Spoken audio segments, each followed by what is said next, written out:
Welcome back to From Corporate to Cashflow. We are Andrea Cannon and Liz Schwab, two pharmacists navigating the process of building time and financial freedom through real estate lending and investing while working our day jobs. Navigating the journey is difficult, but our podcast guests are experts in showing us how it's done. And today we have Cortlan Brown. Cortlan, thanks so much for joining us. Yeah, thanks for having me. Hi, Cortland. Hey. Very excited to do this interview. It's going to be really hard for me to keep a straight face, I'm not going to lie. But we will see how this goes. So, first question is we want to hear a little bit about your journey, but before give you the opportunity to speak, I did just want to point out how you answered one of the questions from the intake form. So for all of our guests on the podcast, we have them fill out an intake form, right? And one of the questions is, how do we know each other? And Cortland put, you stole business from me, so I hate you, but I got over it. So I hope that sets the precedent for this podcast here. All right, so let's get back to this. So for real, tell us a little bit about your journey. How did you get started, and how Yeah, did you transition to where you are? no, you're good. So yeah, background, I was doing like sales in a lending company, and then I actually have my own little company. We imported these little Chinese trucks, and it just was slow. And to be honest, I had an uncle who's a contractor and was just like, "Hey, you're like 35 now. Like, when are you gonna do like an adult job, basically?" And I had always wanted to do stuff in real estate anyways. And so it wasn't that he like pushed me to real estate per se, but like I'd already been thinking about it. And around that same time, my one of my business partners, Weston Seal, and we had bought a property up in Idaho where we built like the cheapest possible building you can build. It was like $3,500. It's this little micro A-frame, tiny. It's like you can fit a bed in there. That's it. And we're like, cool, we can make money on this. And we're like, we can charge like $75 a night and we're gonna have it full like half the time. I was like, so we have to scale this to a huge level. And then I was very much just like, how do people buy multiple houses? Like, this is a little A-frame, and I'm like, I don't know how I'm gonna do more than like 5 of these. And then I'm thinking like, how am I gonna buy more properties or like scale at any level? And I kind of stumbled across Pace Morby's YouTube videos. I was like, this is so cool. Creative finance sounds amazing. And this was after I made fun of my little brother and his wife for already joining Pace's stuff, and they would Mm-hmm. tell me about it. And I don't know whether I wasn't listening or whether they weren't good at conveying what it was, but I remember just being like, this is illegal. This is like, you're morons. Like, who would, like, they were talking about like EMD lending, and I'd be like, who would do that? Like, who would buy a house without having earnest money? Um, and then, anyways, around that time, like, I just started watching some of his videos. I watched a couple other guys' videos, and I just started making phone calls to get into like wholesaling, and hopefully buy our own. And so Weston was kind of my cheerleader and along the way, and he was calling too. And we happened to like our first couple deals. Just we ended up keeping them, one by accident, one on purpose. And we like wholesaled one. We actually wholesaled one to Pace, which was awesome. So we were able to wholesale one to him, and that's how I paid to get into the sub two community for people that are in that community. And we partnered with a kid from like a friend of ours from high school on it, and so it was like this cool kind of thing. Um, and around that time, I had called on 2 houses in Bountiful, where I'm from, where I'm born and raised, one of which was like, "No, absolutely not," and I kinda just left it at that. Never heard back from them. Found out, like, a few months ago that, Liz, you live in that house, and that Andrea convinced her to actually do sub 2. And, like, a month later, there was a house, like, not just in Bountiful, like, 2 minutes from my house. They had told me, yes, I sent them a contract, and then they were like, they ghosted me. And then next thing I found out like 2 weeks later that they were under contract with somebody else, or maybe it was like a month later. And I was like, what the heck? And it was Andrea. So then when I saw Andrea at the next meetup, I like, hey, I need to meet you because like, what did you do different? Like, how Mm-hmm. did you get this over me? And honestly, by the time Andrea got there, it was a completely different deal because they had done a loan mod and all these things, and it ended up being kind of funny. But I joked that I hated you guys before I met you. So Yeah, yeah, it's like super small world, right? yeah, It's kind of crazy to think about all that. So I'm curious though, with wholesaling, and this is like so interesting because now I can just ask all these questions that like I've always had, but now it's like on a sure. podcast. So why wholesaling? Like, did you always think that you wanted to go into that realm of real estate, or did you think that it was just like the easiest way to get started, or why did you pick that? Um, that's a good question. I mean, For me, I think it's just like it's a start. Like it's like, hey, I can get money this month. Like Mhm. I know like my so this is what's weird for me, and it's like a constant battle almost. Like right now we have a deal under contract. It's a 2.5% or 2.2% interest rate. And it's not really in the buy box that I want to be buying, and it's not any of that stuff. But my mind is like buy and hold everything. Like that's what you should Mhm. just buy and hold it all. And so wholesaling is actually like kind of like a struggle in my mind a little bit. But I also have to do like today money. So like I'm not like some of your guests I know in your guys' podcast. A lot of them was like they corporate and then they worked till they had enough and then they left their jobs, or maybe they're working on leaving their jobs. My job ended. I started my own company that also basically just went really slow. I mean, it's a very niche, like fun thing. And it was just kind of like, well, if I'm going to do this, I got to kind of go all in. And rental properties just don't, at least the ones that I was looking at. I know there are rental properties that would get you the monthly income from day one, but I don't have this like strong W-2 income that I can go invest in multifamily or whatever. So for me, it's like, I need today money. And that's Yeah. literally where wholesaling kind of started. Yeah, that makes sense. So talk me through how your wholesaling like partnership has changed and maybe how your focus has changed too as your partnership grew. Yeah. So I started with Weston. Weston and I are like friends since we were like little kids. He sent me to the principal's office once because I pantsed him in like the third grade. It was an accident, but I mean, kind of an accident. Whatever, it doesn't matter. So, anyways, we've been friends forever, and he's always like the guy that I've been like, "Hey, let's do a business," and we're always like bouncing business ideas off each other. So, anyway, so we started wholesaling, just the two of us, and it was kind of like we honestly, my first three deals was like just like it was really lucky because since then it's been much harder. Like that for the first three were like, this is easy. We're gonna be like millionaires next year. And so we did like honestly one of my first calls we ended up getting a deal from, which was just it's just crazy. And then the second call, like the second one wasn't actually we bought it from a wholesaler. And then the next one was the one we sold to Pace. So like my first like three like good conversations was that, and I was like, this is gonna be great. Yeah. So then, kind of went like that. I met you and Liz like the next spring, Mayish time. And at that time we were like I would bounce ideas off Andrea. She'd bounce ideas off me sometimes or deals. And oftentimes she would text me about a deal. I'm like, oh yeah, I already saw that one. Or I already, we've already talked to him too. And it was kind of like that. So I think it was in May, you guys can correct me. At May, the four of us kind of went in together and we each had different roles on the business. And then, it was kind of just the four of us and we didn't really have, I think the four of us, there was enough people taking out responsibilities. There was no need at that point to get anyone else. And we weren't doing enough deals that we Mhm. needed all these acquisitions people. It might have helped, but I think it was good. And then it kind of evolved because I know basically, Liz, you found out you hated wholesaling, which is fine, totally fine. And anyway, so then it evolved to just me, Weston, and Andrea. We also wanted to buy some stuff, so we made some goals like towards the end of last year that we wanted to get into co-living and that we wanted to bring on some acquisitions people to help us make outbound calls because wholesaling is so much a numbers game. Mhm. I mean, you have to have some sales skills for sure, but it's a lot of just like, hey, if we call this many people, we'll get this many leads. And if we get this many leads, we'll get this many contracts. Like it's just numbers. And so it feels like scale. So kind of the way it's evolved is we now have people who are making calls for us.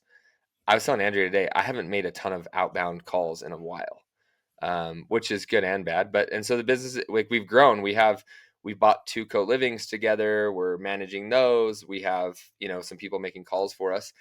It's cool. We've done, I don't know, we've helped like 5 or 6 people get their first deal in the last year, which Mhm. is super fun.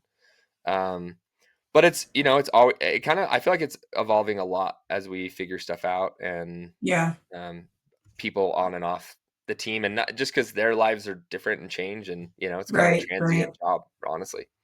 What do you think? Obviously, things have changed a lot with the wholesale business, right? But what do you think has been like one of the more key factors in you guys growing? Do you think it was the addition of callers or not really?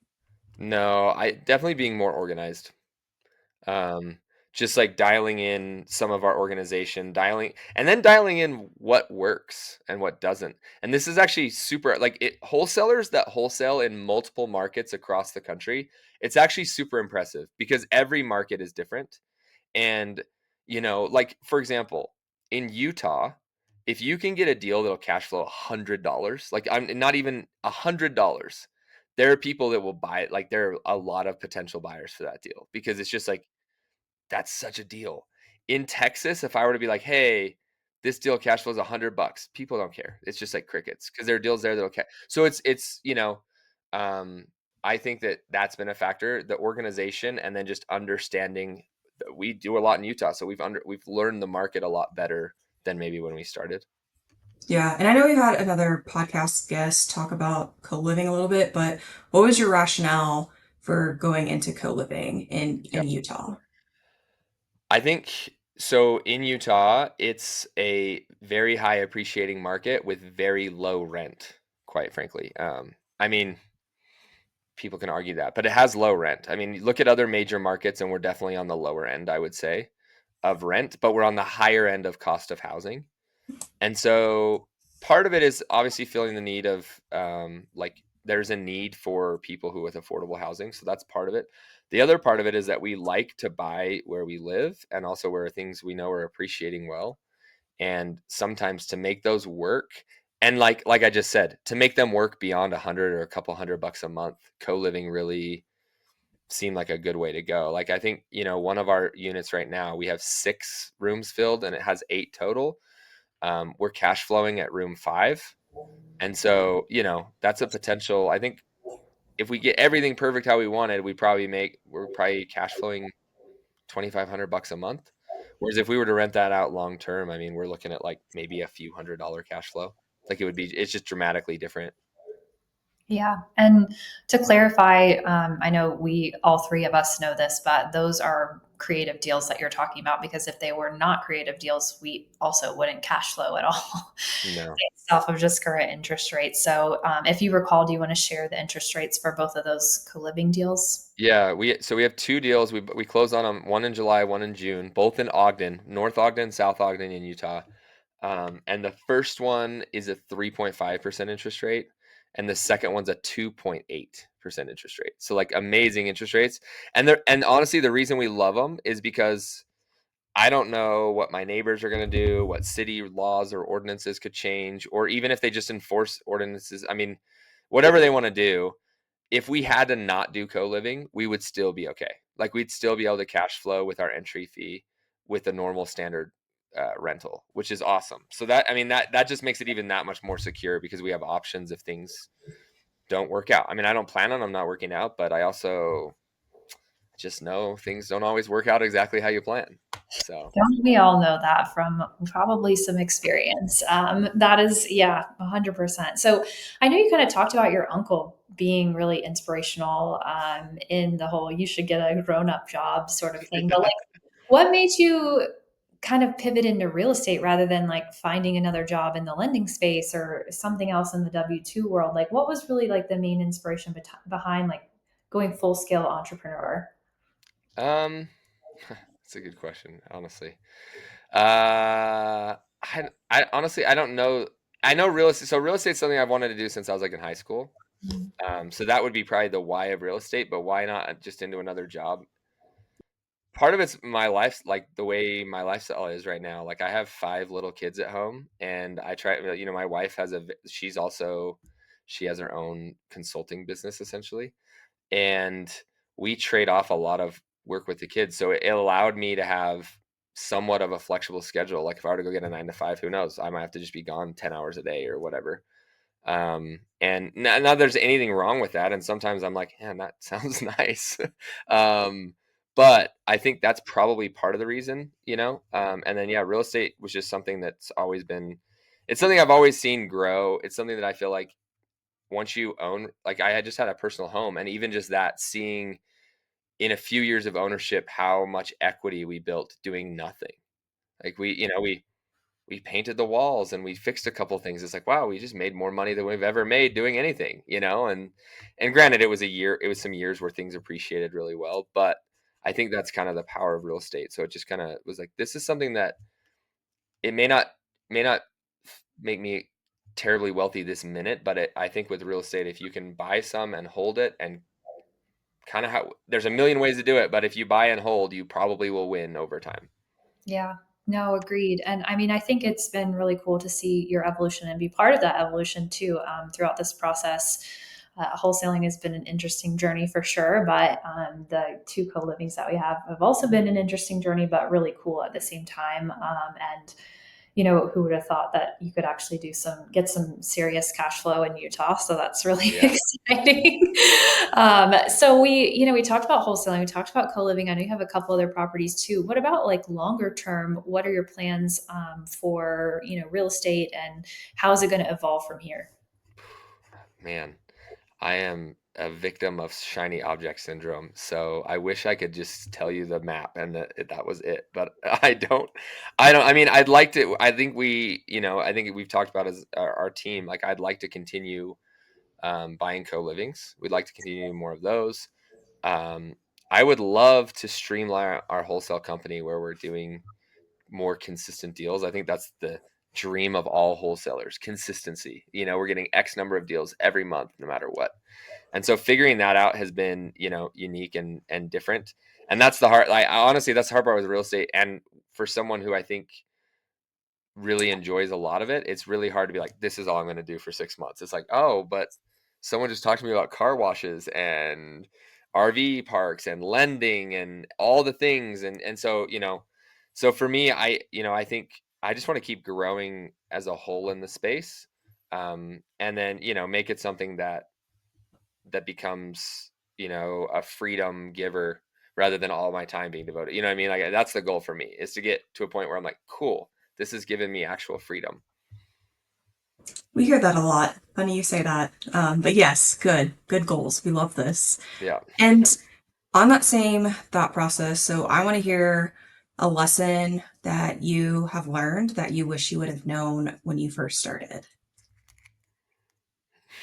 Evict people sooner. No, that's so mean. That's not true. Probably true, but that's one lesson. But I would say I feel like this is a lesson that I know, and every time it gets me, I'm like, dang.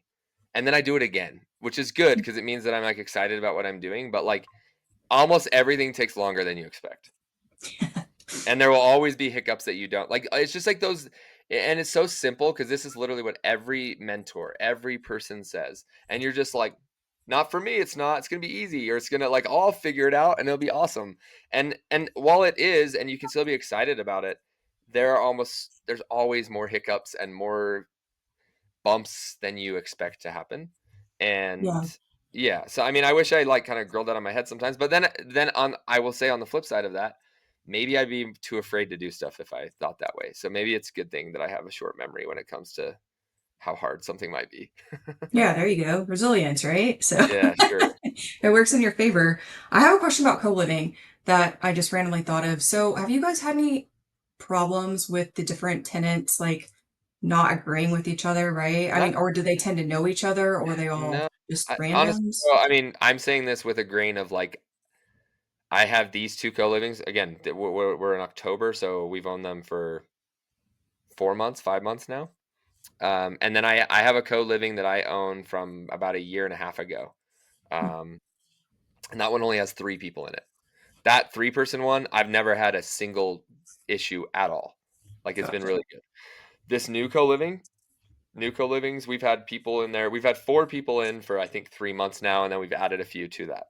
I have not had any issues yet. The only like, I had an issue to actually had an issue today. I had a neighbor mad because our tenants pull around the back of our house to park, and we've been waiting to put gravel in because it was cheaper if I waited till the season was a little bit past whatever. And I was just, all right, we save money. Nobody, like, it's not full. I don't need the parking like to be done this minute. So we waited.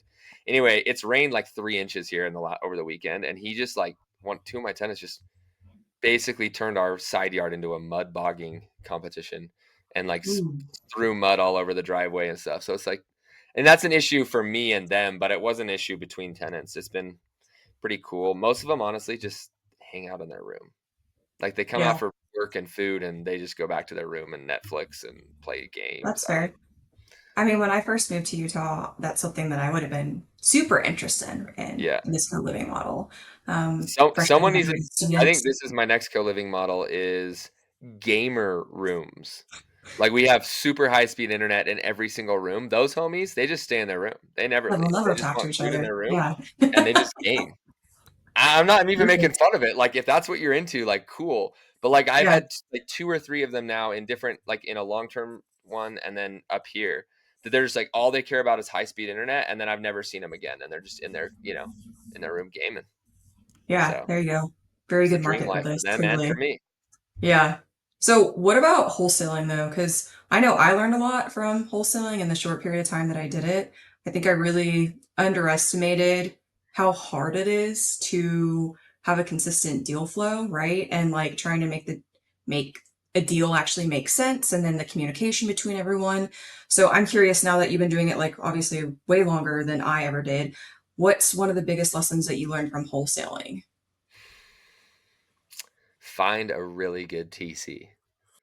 That's a huge. I mean, we tried a bunch of different TCs, and not that any of them were bad. It just like some of them were just kind of like that was great, but that was it. And then we've since then, I don't know what, a few months ago we met Kayla Appleman, and she's just awesome. And we're like, okay, cool. It's been a game changer for me from getting the deal to the finish line. Um, and then I think just being flexible and not getting your hopes up. Like, yeah, it's like a weird dynamic of being super positive because you need to be, and then also just like being chill about the outcome because like it's probably not going to work. Like, and I don't mean that in a negative way. I just mean that in like if I have that attitude, every deal is great. It's like it's probably not going to work. It's fine, and then it works, and I'm like, sweet. Whereas when I first started, and this is just people being super, it's just me being optimistic, which is a good thing. But I remember like every deal we get under contract, I'm like, oh, it's going to close. We're going to find a buyer. It's going to be awesome. And then we'd have a deal that I'm like, why, of all the deals, this one's not getting a buyer? It does not make sense to me. And it was so frustrating. And I let it like fester almost, just like beat me up. And so I think that's been a lesson for me is to be like, just it will work out. And if this deal doesn't happen, the next one will. So not being so focused on like this one. Yeah, I think that's a really good point. I think it does surprise me sometimes which deals are actually very popular and which deals aren't, because I'm like, okay, there's no freaking way I would even entertain buying this. And then here it is popping off, or vice versa. I'm like, oh, I would buy this. Like if I was looking for something in this category. But every buyer isn't me and every buyer isn't you. And so it's very interesting to see how those things work. And I think having that detached attitude can really help not get so Yeah. frustrated. But I did want to just put a plug in because we did have Kayla Appleman on here several episodes ago, and she is so lovely. She was a game changer for us, I think, for our wholesaling business. I feel very confident that not a detail is going to get missed, and also that she is really going to keep everything moving forward, which I think beforehand, before we uncovered her, it was everyone else trying to move the TC forward, versus now I feel like it's her moving us forward. And I think that that's just so nice for our peace of mind, for the deal flow, to make sure everything's buttoned up so it doesn't lag until the last minute. I mean, things still happen, right? You can't control title. You can't control some of the things that we've just run into on our last deal, right? You can't Yeah, control those things. But the nice part is that what we can control is having a good TC. And I think that's made a huge difference.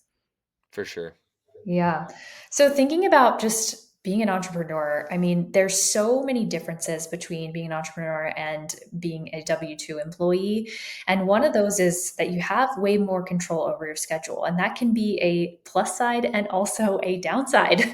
So wondering if you've developed any habits or routines since you've become an entrepreneur to help you stay more productive and focused on your goals. Oh man, I'm so bad at it. I'm so bad at my time. And honestly, I'm probably okay with my time, but I always feel like there's improvement, and for sure there is. So I don't have any great tricks. I've been trying to time block, and I heard someone else on your podcast say this, so I was glad that I'm not the only one. So like I did a phase where like I was super good at time blocking every single day, and then I just ignored the entire time blocking thing, so it didn't matter. Like I just completely blew it off and just did whatever I was doing, and I was like, oh, that didn't work. Um, so I'm trying harder to be time blocking. And the other thing that I started doing, like I don't know, it hasn't been that long, a few weeks ago, that has seemed to really like take it feels like some stuff off my plate is I've been trying to get to my desk by like 5 or 6 a.m., like before I work out and whatever else. And I just turn my phone over. In fact, I don't even need to turn my phone over because no one's going to text or call me or do anything else. And I can just like, I feel like where we're at in the business, I don't like, I have a lot of like day-to-day things that don't push the needle forward on new stuff. It's like, it's dumb stuff that hopefully I'm going to start passing off to other people. But there's a lot of those things of like, if they don't get done, then I have to do them during the day, and then I'm not able to make calls or send offers or whatever else it is. So I've been trying to like spend that like 2 hours in the morning where no one's going to bother me and just like zip out a bunch of things from the day before or whatever else. And then by like 9 a.m. when everyone's starting to like whatever, then I'll go work out. And like if someone messages me, it's like, cool, I'll get to it when I get back or whatever. And it's working for me currently. I don't know that schedule is going to work forever, but right now having that just like time where I don't get distracted. I try not to get distracted. The problem is this stupid phone, when you pick it up for a text that might be important, then also I just, you dip onto social media and everything else. And next thing I know, I'm like sitting here watching funny videos rather than sending a contract. I don't know. So that's like my own ADHD that I'm working on. And I don't know, maybe I'll start trying like Magic Mind or some of these cool brain things. The nice thing though, I think that morning thing is a huge hack. I wish that was something that I could maybe tackle myself, but I'm way more of a night owl and I get nothing done in the morning when I try to do that. So I'm a little bit jealous, but I think that makes a ton of sense, because if you can knock out some of those things that are going to take up during your day, then maybe you can be a little bit more productive on the phone calls or whatever. You can't call a seller at 5 a.m. and you can't call a seller at 11 p.m. So it's like trying to figure out in between, like what makes the most sense for you and your business and all that stuff. I think I listened to Hermosi. Hermosi had this thing. He's like, you want to get productive? He's like, put headphones on that cancel all sound, turn off all the lights in a room, put your phone in the other room, and just go. And I was like, yeah, okay. Dude, that's what I do every day. That's like Smart. put everyone on mute. Yeah. Yeah. I actually found that was one of the more stressful things about wholesaling to me, was that I just felt like this sense of like urgency, because you want to be the first person to try to get the deal, right? And wrap it up. And so anytime there was something new, it was like go, go, go, go, go. And for me, it just made me anxious, right? Like I constantly felt like, oh, you need to be reaching out, you need to be doing this. And I think that was really hard for me, but I'm glad that you guys are obviously excelling at that and have gotten a good schedule down. Yeah. So let's go back to advice, because I love to get advice from everyone. So I know we talked about maybe some of the lessons you've learned, but if you had to give someone some advice in 30 seconds that's new to starting their financial freedom journey, what would that be? Just start. Hmm. I think it'd be just start. So my kind of background to this is that I am someone who's like, since I was a kid, I'll be like, oh, this is a business idea. Oh, this is an invention. Here's a business idea. Like just whatever I've always had them, and I never did anything. I'd be like, yeah, well, we should start a lawn mowing company, or we should do a window washing, or we should do gutters. And I should say I've never done any. I've done a few, and then I failed miserably at them. Like one time I started a gutter cleaning business, and I didn't want to do door to door, so we did like 2 gutters. And then I started a window cleaning business, and I did my grandma's house, and then she called 2 other ladies in her neighborhood, and that was about as far as I got, because I didn't like doing door to door. So, but like a few years ago, I basically sat down one day and I was like, I don't care what the next idea I have is, as lame or as cool or whatever it is, I'm doing it. I don't care what it is. I'm just gonna do it. And it was the weirdest thing ever. I'm from Utah, when you guys are here in Utah, and Utah has a very strong LDS culture, Mormon culture. And I decided to make a print on demand t-shirt company for like random funny like Utah isms or like Mormon isms. So like my favorite shirt, which actually I still think is hilarious. People should buy it, but I think you still can maybe. But it was like we do this thing where like we'll have dessert or like something gross that's terrible for you, and then we'll pray that it will nourish and strengthen our bodies. And it's like, oh yeah, this ice cream and donuts is going to nourish and strengthen us for sure, right? And it's like it's the sentiment is different than obviously the meaning, but so like I made a shirt that was like ice cream and stuff, just like stuff like that. And I made no money, and I lost $1,000, which it was a very low investment, and then I I made no money. I found some random BYU influencers who I gave some t-shirts to, and it did nothing. But it did start me to be like, hey, I'm open. I can do I can start. I can do Yeah. something. And then it turned into a car t-shirt company with some buddies, which turned into the car company that I still own. And we don't do a whole lot, but our car company did like $1 million over a few years in revenue, top line revenue, which is like, it's not nothing. Like, it sounds so small when you hear all these big business people talk, but it's a lot. Making money out of nothing is so much harder, I think, than people actually try to make it. Like, it's hard. Anyone who Yeah. does it, it's hard. And it's really awesome, I think, to be able to just start. And even if you don't make it anywhere, you will learn more failing at that thing than anything else. I have a marketing degree, and I learned more in marketing doing that stupid BYU t-shirt company than any marketing that I learned in college for 5. I was way more than 4 years. I was too slow and dumb and wasted time. But yeah, so like I learned more watching like YouTube videos on how to market and how to do ads and how to do all that than I did in all of college. And it just was Yeah. starting. And it was free. So I don't know. Yeah. I mean, it's always funny because people are like, well, you learned a lesson, right? Like, well, yeah, but I would rather not have lost money to like learn the Sure. lesson. But it's so true, right? Like, I think that experience and taking action, like, nothing can replace that. And there's something to be said about the actual, like, you going through the steps and you seeing directly what's happening as a result of you doing what you're doing. And I don't know. I wish that everyone could do that without like guaranteed loss, right? Obviously that would be ideal, but I think that's why so many people don't just start, right? Is the Uh, fear of losing. And one thing I think too is I think everyone thinks. And I think sometimes money gives you a cop out, and I don't mean that in an like. Let me explain what I mean by that. Is like, I think sometimes people think that action is just throwing money at something, right? So people will be like, "Oh, I'm taking action. I spend a bunch of money to learn something," or "I'm taking action. I spend a bunch of money for this software or this LLC or this thing."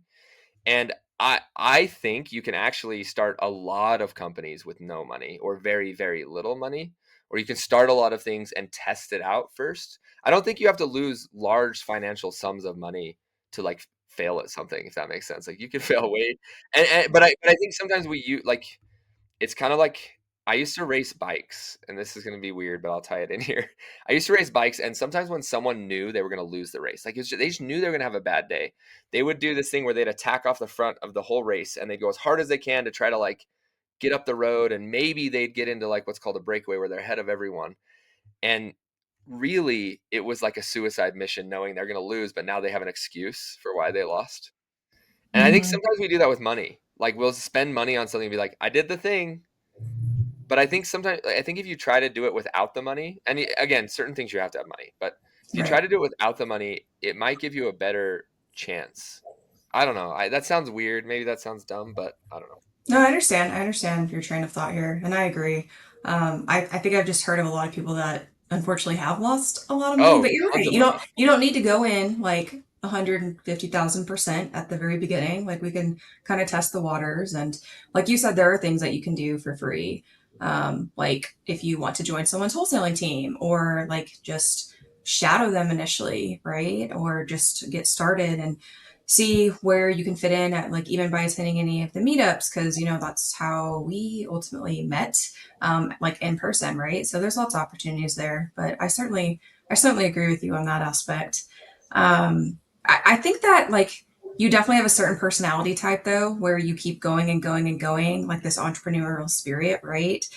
Is there anything that you learned from your previous, you know, t-shirt company or your mini car company, what have it, that is translatable to wholesaling and real estate?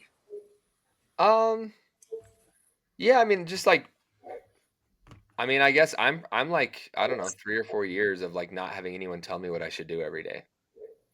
And that's like, so like I can do whatever I want, really. I mean, if I want to, which is awesome. But like, I think that's what I learned, is that like, hey, nothing in any of these businesses happens if you don't show up. None of it. And so and those businesses kind of taught me that. Like, it was not as much as I wanted to be like, I'm going to turn this website on and I'm never going to do anything again and make money. And it's just not reality. So I think you can grow to that point. I think anyone could grow to that point, and there might be businesses you could do that with. And I don't know. I don't know, understand AI and all the smart, cool things people do these days. But I think you obviously there's a point you could get to that point, but I think just showing up, you know, it's kind of like taking the action. It's also just showing up and just like rolling forward. And I don't know why I'm okay with getting my head beat down over and over again and still doing stuff. I don't know why either. And sometimes I don't know. Maybe sometimes it's just the fear of failing, but it so far we're still plugging away. So Yeah. I mean, I think, you're talking about showing up and taking action, money can be the cop out. I also think the other thing that can be a cop out too, is, thinking that you're taking action by learning. And I'm not saying that that isn't a form of action, because it is. And you probably shouldn't just wake up one morning, never have learned anything about real estate, and immediately drop $100,000 on something real estate related. That's probably really dumb. Also, same thing of just like jumping in and taking action when you have no idea what action to take. But after a couple of weeks of taking and, learning some stuff, I think you're good enough to start going. And so as I see people all the time talking about, oh, I got on this Zoom and I got on that Zoom and I was on this Zoom and that Zoom, and then I joined this one mentorship, and then I got on this Facebook group and I was learning all this stuff. And, it's like another form of just kind of, I guess, scared of failure or something like that, where they don't really want to take an actual step of making phone calls or getting linked up with a team or figuring out, how to do whatever. They're too busy trying to figure out which CRM is the best when they don't even know what to do with that CRM. yeah, Yeah. Yeah. So thinking about, oh, did you have something else? you're good. Nice. So thinking about our overall just lifestyle, like you're talking about having, this freedom and nobody's telling you what to do for the past several years. So that's really cool. And one of our own goals is to travel, explore, have fun while we're building wealth at the same time. So wanted to hear if you have any bucket list experiences you're hoping to accomplish in the next couple of years, with the kids or with the wife or with Weston, Yeah, anything. not with Weston. No, I'm just kidding. No, I love traveling. I don't have like a specific you know what, I want to go ski in Japan. I want to do a ski trip to Japan. There's no like plans on the horizon or anything, but that's like a bucket list item. So that would probably actually be with Weston or someone like Weston. Mhm. But like a Japan ski trip would be awesome. I'd like to go with my whole family to Hawaii in the next few years too. My kids just love adventure and getting outside, and Hawaii is like a perfect place for that. Not that there isn't a million perfect places for it, but warm beaches, warm water. What can you do wrong, you know? Yeah, that seems like the perfect vibe too, because I always see pictures of the whole fam like outside and hiking or playing around, or you guys are just, I think, camping this past weekend, right? Like Yeah. that's awesome, and that you're able to get the kids out so frequently and that they're able to explore the outdoors. I mean, I did not grow up doing that at all. My family didn't prioritize the outdoors, and maybe that's why I'm very into the outdoors now. I don't know. Yeah. At this complete like 180, but it's so cool that you're able to give your kids those experiences now. I'm sure they will remember them for a really long time, because like they're getting to spend time with you. Like the I don't remember which kid it was, but the head out the window. Um, that you had on your Instagram. It's just like, oh my gosh, they're just like loving life. Yeah, I try to, I don't know. My dad was pretty good at taking us outside, and I love it. And also it keeps you from killing them. I don't mean that. No, I'm kind of joking, but not.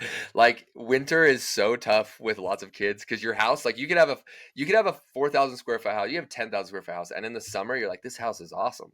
And in the winter you're like, there's not enough room to get these kids away from me. It's too cold outside. So we go outside a lot because sometimes dad just needs them outside. But I think kids, it's really fun with kids because they're just so excited about everything. So it's really fun to like share like outdoors. Like and even adults are this way. Like if you take an adult somewhere for the first time ever, it's like so fun to see their reaction. And that's what, I don't know, that's what I love about just being outside. And I think you can find fun things to be excited about just about anywhere. And so that's always my goal, is like, all right, what can we do that is fun even though we're just in our backyard? Yeah, I think you should start a parenting podcast. To be honest with you, you've missed your calling. Oh, You and then always they say the like, real me. yeah, you always say such nice things. about your children, right? And then you always followed up with, yeah, but then I want to kill him. Or like, there's always like this juxtaposition of like good and then, oh, but bad, but good. It's But the you always dilemma look of so children, happy. quite frankly. I don't know. I can't Yeah. explain it other than you cannot be so angry and also so in love with something at the same time, right? You're just Yeah. like, you put another freaking hole in my wall, kid. You know what I mean? And then like they just do something. You're like, all right, whatever. Yeah. I will say you have many good stories to share, that's for sure. So, if someone wants to get in contact with you, tell us what you are looking for as far as collaborations. Do you need money? What types of Yeah. properties are you looking So for? totally. We are, I mean, our wholesale team, we're always open to people who want to like make calls or bird dog even. And we're kind of building out like a help for people like that. So if they want to start, we'll be like, here you can start. The one thing about us that we've slowly learned over time is that like if the person's not willing to like go and start a little bit, like if we give them some tools and say go start, um, it's it we don't know that it's going to go much further than that. So, like, I want to Hmm. just like start and make some mistakes, but so anyways, we always have opportunities like that. We're looking for co-livings mostly here in Utah. I mean, I suppose the right opportunity somewhere else, we would probably jump on it. Um, and then yeah, we're always open to partner JV, figure something out. I know Andrea and I are also like, yeah, we kind of want an RV park and Hmm. maybe a car wash or something. So, any of those opportunities, I'd love to chat with people about. And then, yeah, you can just contact me. We have a website, creativesellersolution.com, or my Instagram is just my name, 07, or my name 7. Just, yeah, Cortland 7, I think. So, yeah. Good. Good. Thank you. People will be DMing you immediately. So much. 07. Well, I think if you type in Cortland, it'd probably just pop up. There's Yeah. not many. There's not many of us Cortlands out there. Yeah, especially there's no D at the end if you're listening to this out loud, Exactly. so and not looking on your screen. So yes, that is correct. It is Cortland. So anyway, it has been so much fun to have you on here. Obviously, you and I talk like every single day, and so it's funny to have you on here so that other people can hear you talk too and share some of your own personal stuff as well as the things that we're working on together as a team. So once again, just really appreciate having you on here. Yeah. Thanks, guys. It's fun always. Yes, definitely. And so thank you everyone else for listening to this week's episode of From Corporate to Cashflow. We will catch you next week. Hey, it's Andrea. Thanks so much for listening to this episode. If you liked it, I'd love it if you hit subscribe. Thanks so much.